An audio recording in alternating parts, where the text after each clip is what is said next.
Senator has the floor. Thank you, Madam President. I also remember being here that year, and I remember the compromise that was struck.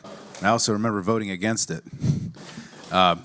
There was no question there was some bipartisan support. I think at the time, Governor McAuliffe said that we had not been able to pass a single bill forwarding the cause of gun violence prevention, I think, over a decade. And at that point, I think the governor was pretty desperate to get something, anything done.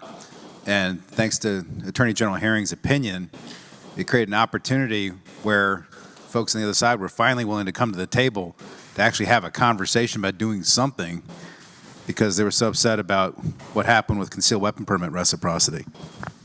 I just want to remind everybody what you're voting for when you vote for this bill.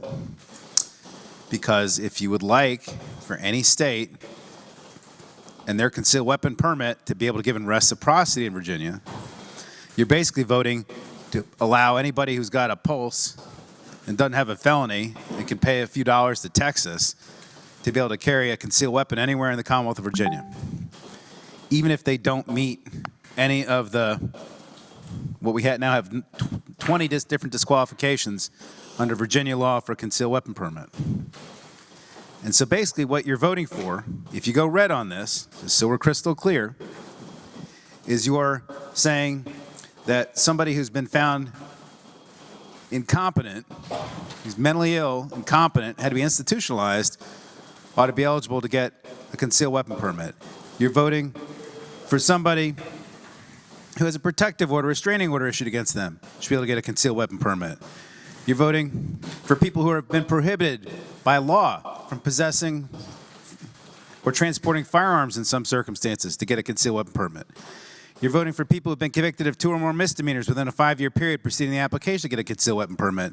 You're voting for people who have been convicted who is addicted to or an unlawful user or distributor of drugs to get a concealed weapon permit.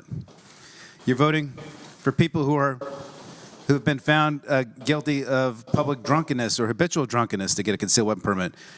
By the way, you're also voting for people who are undocumented to get a concealed weapon permit. You're also voting for people who have been dishonorably discharged from the United States military to get a concealed weapon permit.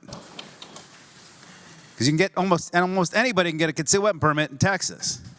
And just so we're clear, if you vote red, you're buying a whole lot of other things besides just reciprocity. I want to make sure the record's clear about that before we vote.